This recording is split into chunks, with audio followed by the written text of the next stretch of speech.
Hello दोस्तों, तो स्वागत है आप सभी का एक और नई वीडियो में। और आप देख रहे हैं द रियल इंसिडेंट। और दोस्तों, मैं आपका होस्ट राजू। तो वीडियो में आगे बढ़ने से पहले अगर आप नए हैं तो हमारे चैनल को जरूर सब्सक्राइब करिए और बेल आइकन को प्रेस करिए ऐसी ही रियल इंसिडेंट वीडियो देखने के लिए। दोस्तों, आज की कहानी हमारे एक सब्सक्राइबर विवेक जी ने शेयर की है, तो आगे की कहानी मैं उन्हीं के पॉइंट ऑफ व्यू से सुनाऊंगा।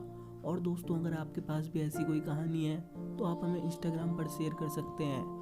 आज मैं आपको एक सच्ची घटना के बारे में बताने जा रहा हूँ। मेरा नाम विवेक कुमार है और मैं उत्तर प्रदेश का रहने वाला हूँ। मेरे पिताजी पान की दुकान चलाते हैं और मैं कॉलेज के पहले साल में हूँ। बचपन से ही मुझे क्रिकेट खेलने का शौक है। हमारे पड़ोसी के बेटे विशाल के साथ मैं हमेशा क्रिकेट खेलने जाया करता हूँ। पर 2 वर्ष पहले मेरे साथ कुछ ऐसी अजीब घटना हुई जिसके कारण मैं काफ़ी सदमे में आ गया था। मैं और विशाल दोपहर में घर के पास एक मैदान में खेलने जाने लगे। तभी मुझे एहसास हुआ कि हमारे साथ कोई तीसरा भी चल रहा है जो ठीक हमारे पीछे है। मैंने फौरन पलट के देखा तो मुझे कोई भी दिखाई नहीं दिया। मुझे लगा मेरा भ्रम होगा, पर आगे बढ़ने पर विशाल को भी ठीक ऐसा ही लगा जैसे कोई हमारा पीछा कर रहा हो और हमें दिखाई न दे रहा हो।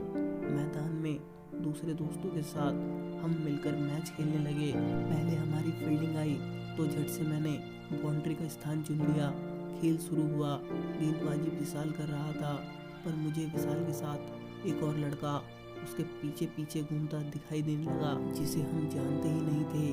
वो लड़का काफ़ी डरावना दिखता था और कद काठी से ऊंचा तगड़ा था।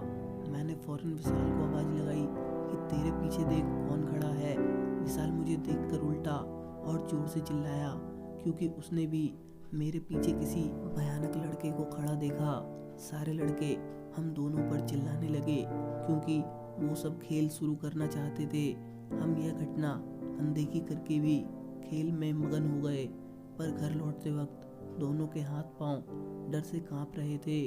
और शाम के 5 बजे घर लौटते वक्त ही हम दोनों को यह महसूस हो रहा था कि कोई तो हमारे पीछे चल रहा है, लेकिन दोनों में से किसी ने मुड़ के पीछे देखने की हिम्मत नहीं की। विशाल अपने घर आ गया और मैं अपने घर आकर खाना खाकर सो गया। रात को मेरी नींद खुल गई। देखा तो मेरा बल्ला हवा में झूल रहा है और मेरे कमरे के कोने में वही डरावना लड़का मुझे ताक रहा था। मैं तो डर के मारे रोने लगा। वो डरावना लड़का मुझे बोला कि चलो क्रिकेट खेलना है, बाहर आओ, मेरी बैटिंग बाकी है। मैं बिस्तर से हिला ही नहीं। आंखें फटी की फटी रह गई और मैं उसे देखता ही रह गया। उसने फिर वही शब्द गुस्से में दोहराया। इस बार पलंग पर लेटे लेटे ही मेरी चीख निकल गई। पूरा घर जाग गया और वो लड़का अदृश्य हो गया।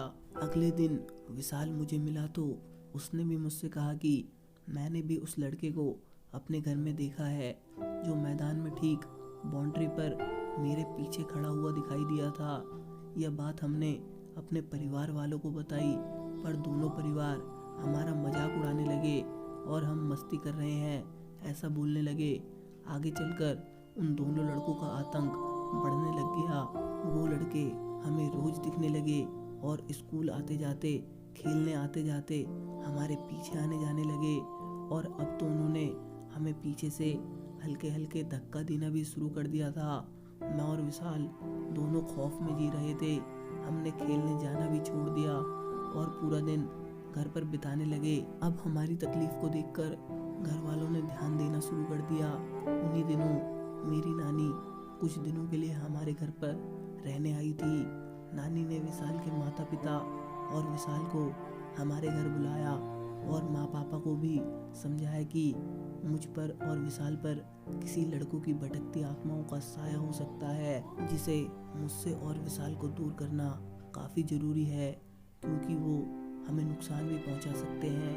नानी ने मुझे और विशाल को घर के आंगन में बैठाकर हमारे ऊपर से नींबू और हरी मिर्च 7 बार घुमाकर नजर उतारी और हनुमान चालीसा और गायत्री मंत्र बोलकर पवित्र गायत्री मंत्र वाला जल हमें पिलाया। उस दिन के बाद से मेरे और विशाल को कभी भी वो लड़के दिखाई नहीं दिए। हमारे गांव के बुजुर्ग लोग ये बताते हैं कि वो दोनों भटकते लड़कों की आत्मा है। खेल खेल में हुए झगड़े में उन दोनों लड़कों ने मिलकर धोखे से मैदान के पास स्थित एक कुएं में मासूम लड़के को धक्का दे दिया था और अपनी इस करतूत को पता चल जाने के डर से उन दोनों ने भी उसी कुएं में कूदकर अपनी जान दे दी थी। मेरी नानी ने हमारी तकलीफ दूर की। थैंक यू नानी। तो दोस्तों, आपको ये सच्ची घटना कैसी लगी मुझे कमेंट करके ज़रूर बताइए, और वीडियो अच्छी लगी तो वीडियो को लाइक करिए और अपने दोस्तों के साथ शेयर करिए, और ऐसे ही रियल इंसिडेंट वीडियो देखने के लिए चैनल को ज़रूर सब्सक्राइब करिए। मैं मिलता हूँ आपको इसकी नेक्स्ट वीडियो में, तब तक के लिए गुड बाय, टेक केयर।